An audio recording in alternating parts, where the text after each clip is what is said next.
দেবরাজ চক্রবর্তীর মাকে সঙ্গে নিয়ে রাজারহাটের ইন্ডিয়ান ব্যাংকে পৌঁছলো পুলিশ। ধৃত দেবরাজ চক্রবর্তীর ব্যাংকের লকারে উদ্ধার 500 গ্রাম সোনার গয়না। বাগুইয়াটি আটভরা এলাকায় ইন্ডিয়ান ব্যাংকে যায় পুলিশ। নাগেরবাজার ব্যাংকের লকার থেকে উদ্ধার হয়েছে 150 গ্রাম সোনা।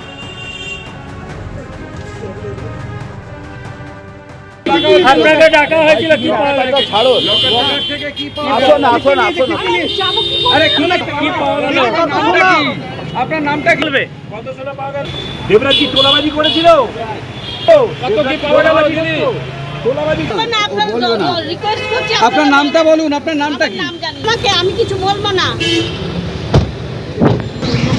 সামনে দিন। তুফানগঞ্জে তৃণমূল নেতাকে দেখতে পেয়ে ছোড়া হলো ডিম। ভোট পরবর্তী অশান্তির অভিযোগ তৃণমূল নেতার বিরুদ্ধে। আবাসে ঘর দেওয়ার নামে কাটমানি নেওয়ার অভিযোগ রয়েছে এই তৃণমূল নেতার বিরুদ্ধে। ভোটের ফলের পরই পলাতক ছিল তৃণমূল নেতা। তুফানগঞ্জ আদালত চত্বরে দেখতে পেয়ে ছোড়া হয় ডিম। কাউকে রক্ষা করতে পারবে না। আজকে প্রদীপ এর থেকে বড় বড় নেতা তৃণমূল যারা রয়েছেন তারা বাইরে আছেন, 4 তারিখের পর পালিয়ে রয়েছে। কারণ তারা মানুষের কাছ থেকে অনেক টাকা নিয়েছে, কাটমানি, আবাস যোজনার নাম করে, তারপর সরকারি বিভিন্ন রকম প্রকল্প পাইয়ে দেওয়ার নাম করে টাকা নিয়েছে। তো তার ফলেই আজকে জনরোষ তৈরি হয়েছে। তো যারা এখনও তৃণমূল বাইরে রয়েছে তারা অতি দ্রুত যাতে সাধারণ মানুষের টাকা ফেরত দেয়। এখানে ভারতীয় জনতা পার্টির কোনো যোগ নেই, সাধারণ মানুষের বিক্ষোভের ফল। কারণ তারা মানুষের সাথে যে প্রতারণাটা করেছে সারা বাংলা জুড়ে এটা হচ্ছে।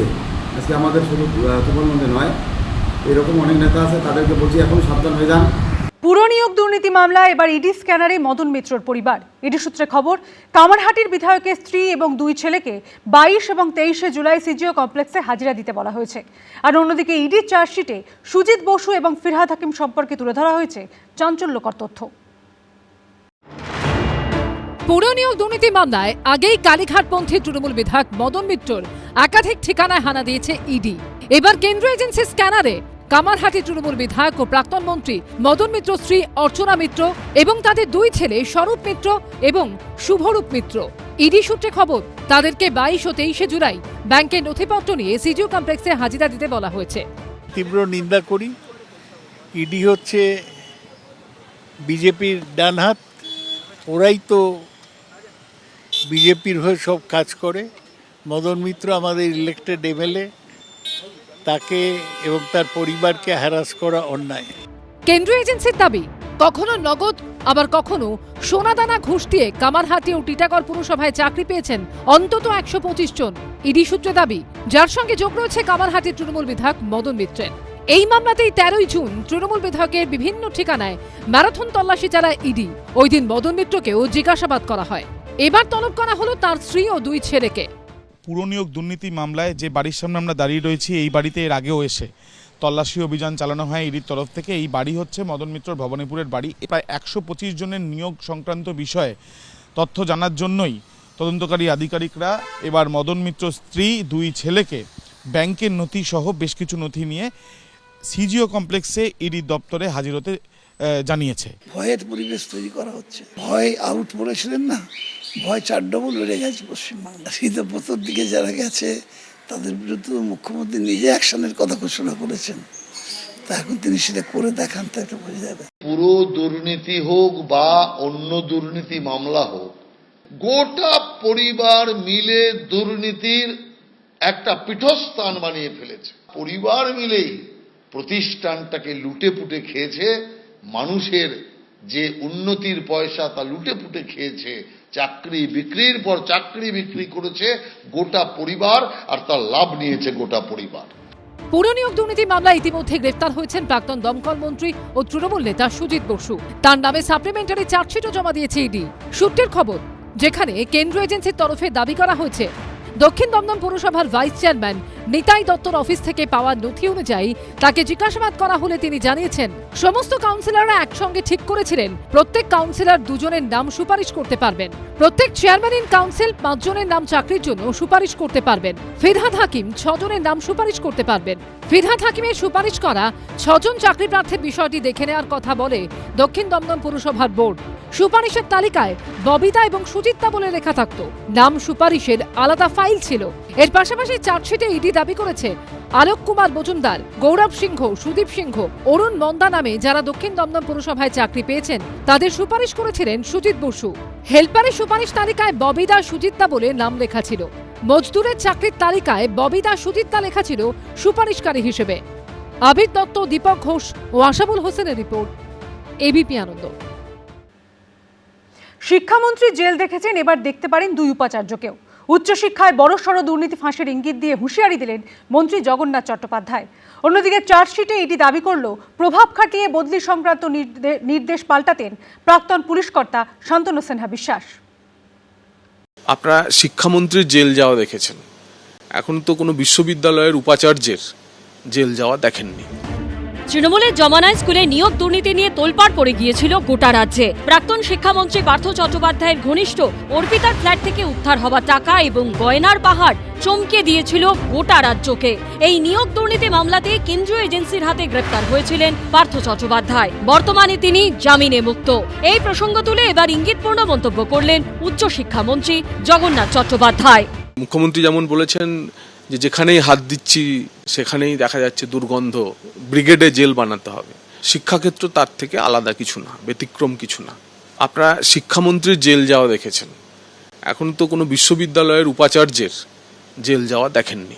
মানে শিক্ষাক্ষেত্রের এই দুর্নীতির পঙ্কিল আবহে ভবিষ্যতে যদি কোনো একজন দুজন বিশ্ববিদ্যালয়ের উপাচার্যকেও যদি দেখেন যে প্রেসিডেন্সি বা দমদমে বা আলিপুরে, অবাক হওয়ার কিছু নেই। তৃণমূলের আমলে রাজ্যের অধিকাংশ কলেজ বিশ্ববিদ্যালয়ে গভর্নিং বডিতে ছিলেন শাসক দলের নেতা নেত্রীরা। সেই নিয়েও কড়া বার্তা দিয়েছেন উচ্চশিক্ষামন্ত্রী। রাজনীতির দাদারা গিয়ে কলেজ বিশ্ববিদ্যালয়ের পঠন পাঠন নিয়ন্ত্রণ করলে ভাঙড় কলেজে যা হয়েছিল, গভর্নিং বডি তার আত্মীয় শিক্ষক শিক্ষিকাদের জগ ছুড়েই মারবেন। আমি বলছি সরাসরি রাজনীতির কর্মকাণ্ড কলেজগুলিকে, বিশ্ববিদ্যালয় ক্যাম্পাসগুলিকে আমরা করতে দেব না। এবং আমার পার্টি চায় যে সেই অর্থে যারা অ্যাক্টিভ পলিটিশিয়ান তারা কোনোভাবেই কলেজ বিশ্ববিদ্যালয়ে গিয়ে ছড়ি ঘোরাবে না। অন্যদিকে জমি দখল ও বেআইনি নির্মাণের মামলায় প্রাক্তন পুলিশ কর্তা শান্তনু সিনহা বিশ্বাসের বিরুদ্ধে সাপ্লিমেন্টারি চার্জশিট জমা দিল এনফোর্সমেন্ট ডিরেক্টরেট। সেখানে বলা হয়েছে, কালীঘাট মন্দির দর্শনের নাম করে অনেক পুলিশ অফিসার দেখা করতে যেতেন কলকাতা পুলিশের প্রাক্তন ডিসি শান্তনু সিনহা বিশ্বাসের সঙ্গে। এক সাব ইন্সপেক্টর তার বয়ানে জানিয়েছেন, 1991 সালে গড়িয়াহাট থানায় থাকাকালীন পাওয়ার হাউস হয়ে ওঠেন শান্তনু সিনহা বিশ্বাস। এমনকি ঘনিষ্ঠদের খারাপ পোস্টিং হলে সেই প্যানেল বাতিল করে দিতে পারতেন তিনি। একাধিক পুলিশ কর্মী তাদের বয়ানে দাবি করেছেন, পছন্দের পোস্টিং ও ট্রান্সফারের জন্য অনেকেই শান্তনু সিনহা বিশ্বাসের দ্বারস্থ হতেন। এমনকি পুলিশের কোঅপারেটিভ নির্বাচনেও প্রার্থী নির্বাচিত হতো তার পছন্দ মতো। চার্জশিটের 21 নম্বর পাতায় দাবি করা হয়েছে, পুলিশে কাজ করলেও শান্তনু সিনহা বিশ্বাস অবৈধভাবে ক্যান্টিন চালাতেন একাধিক মেডিকেল কলেজে। তৃণমূল নেতাদের টাকাকে এপার থেকে ওপার করেছে, তৃণমূল নেতাদের টাকাকে লুকিয়ে রাখবার ব্যবস্থা করেছে, তার মধ্যে এই শান্তনু সিনহা একজন। অতএব আমরা মনে করি এই জাতীয় যারা আছে কেউ পার পাবে না। দুর্নীতি করে থাকলে ওর বিরুদ্ধে ব্যবস্থা হোক, সাজা হোক। এইসব দুর্নীতিগ্রস্ত পুলিশ অফিসারদের সাথে আমার কোনো যোগাযোগও নেই। 14ই মে ইডির হাতে গ্রেপ্তার হন মমতা বন্দ্যোপাধ্যায়ের অত্যন্ত ঘনিষ্ঠ বলে পরিচিত পুলিশ অফিসার শান্তনু সিনহা বিশ্বাস। কৃষ্ণেন্দু অধিকারী ও আবির দত্তের রিপোর্ট, এবিপি আনন্দ। উস্কানিমূলক মন্তব্যের মামলায় নওদার বিধায়ক হুমায়ুন কবিরকে ফের জিজ্ঞাসাবাদ করল রেজিনগর থানার পুলিশ। প্রায় 4.5 ঘন্টা জিজ্ঞাসাবাদ করা হয় তাকে। আর অন্যদিকে ওসিকে হুঁশিয়ারি দেওয়ার মামলায় তার বাড়িতে হাজিরার নোটিশ দিল শক্তিপুর থানার পুলিশ। বিজেপির দলদাস পুলিশকে আক্রমণ করলেন হুমায়ুন কবির। ফের পুলিশি জিজ্ঞাসাবাদের মুখে পড়লেন আমজনতা উন্নয়ন পার্টির বিধায়ক হুমায়ুন কবির। মঙ্গলবার তিনি রেজিনগর থানায় হাজিরা দিলেন। আর এদিনই তার বাড়িতে পৌঁছে গেল শক্তিপুর থানার পুলিশ। সম্প্রতি রেজিনগরের কাশীপুরে এক সভায় বিজেপিকে আক্রমণ করতে গিয়ে উস্কানিমূলক মন্তব্য করেন হুমায়ুন কবির। আমি যেদিন ময়দানে মুসলমানদের নিয়ে নেমে যাব না, সেদিন এমন ছাটা ভাঙা মাছ শুরু করব যে আপনাদের পতাকা বহন করার লোক থাকবে না। এরপর তার বিরুদ্ধে মামলা হয়। 4 জুলাই রেজিনগর থানায় প্রায় 4 ঘন্টা ধরে হুমায়ুন কবিরকে জিজ্ঞাসাবাদ করা হয়। এরপর তাকে ফের তলব করা হয়েছিল। মঙ্গলবার ফের রেজিনগর থানায় হাজিরা দেন হুমায়ুন কবির। এদিন তাকে 4.5 ঘন্টা জিজ্ঞাসাবাদ করা হয়। পুরোপুরি দলদাস পুলিশ, বিজেপির দলদাস। আমার সঙ্গে যে ধরনের ইন্টারগেশনের নামে মানসিক চাপ সৃষ্টি করা বা বিভিন্ন রকম পলিসি। বর্তমান পুলিশ মন্ত্রী কোথায় কি করছে জানি না, মুর্শিদাবাদের বহরমপুর পুলিশ ফাঁড়ির পুলিশকে পুরোপুরি বিজেপির দলদাসে পরিণত করে। আগের দিন আপনাকে 12 পাতা করেছিল, প্রশ্ন জিজ্ঞাসা করেছিল, আজকে আরো পাতা বেড়েছে। আমরা একটা কথা পরিষ্কার, কোনোভাবে সাম্প্রদায়িক উস্কানি আমরা দিতে দেব না, সে হুমায়ুন কবির হোক আর যে হোক। কোনো সাম্প্রদায়িক উস্কানি, কোনোভাবে হিংসা যারা ছড়ানোর চেষ্টা করবে, সে যত বড় নেতা হোক, বিজেপি সরকার তার বিরুদ্ধে কঠোর শাস্তির ব্যবস্থা করবে। বিধানসভা ভোটের ফল বেরোনোর পর প্রকাশ্যে শক্তিপুর থানার ওসির উদ্দেশ্যে হুঁশিয়ারি দিয়েও বিতর্কে জড়িয়েছেন হুমায়ুন কবির। এই ওসিকে যাতে সরানো শুধু না, একবারে ওকে যে পোস্টিং দিতে হবে, যদি না দেয় 10,000 লোক নিয়ে থানা ঘিরে একে কলার ধরে থানা থেকে বের করবো। কারো বাপের ক্ষমতা থাকে তো আমাকে রুখে নেবে।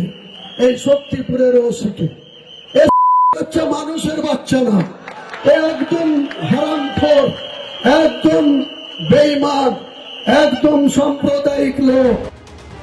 এই মন্তব্য সংক্রান্ত মামলায় দ্বিতীয়বার হুমায়ুন কবিরকে নোটিশ দিল পুলিশ। এদিন হুমায়ুন কবির যখন রেজিনগর থানায় যান, তখন তার বাড়িতে পৌঁছে গেল শক্তিপুর থানার পুলিশ। ওসিকে হুঁশিয়ারি দেওয়ার মামলায় রবিবার তাকে হাজিরা দিতে বলে ফের ধরানো হলো নোটিশ। বিধায়কের স্ত্রী পুলিশের কাছ থেকে নোটিশ নেন। রাজীব চৌধুরী, পার্থপ্রতিম ঘোষ, দীপক ঘোষ, এবিপি আনন্দ। 20 জুলাই বাদল অধিবেশনের আগেই এনসিপিআই সাংসদ হিসাবে স্বীকৃতি পেতে চলেছেন লোকসভায় তৃণমূলের টিকিটে জিতে আসা 20 জন বিদ্রোহী। এমনটাই জানিয়েছেন সুদীপ বন্দ্যোপাধ্যায়। তার দাবি, তাদের জন্য আলাদা ঘর এবং লোকসভায় বসার জন্য পৃথক ব্যবস্থা করা হচ্ছে।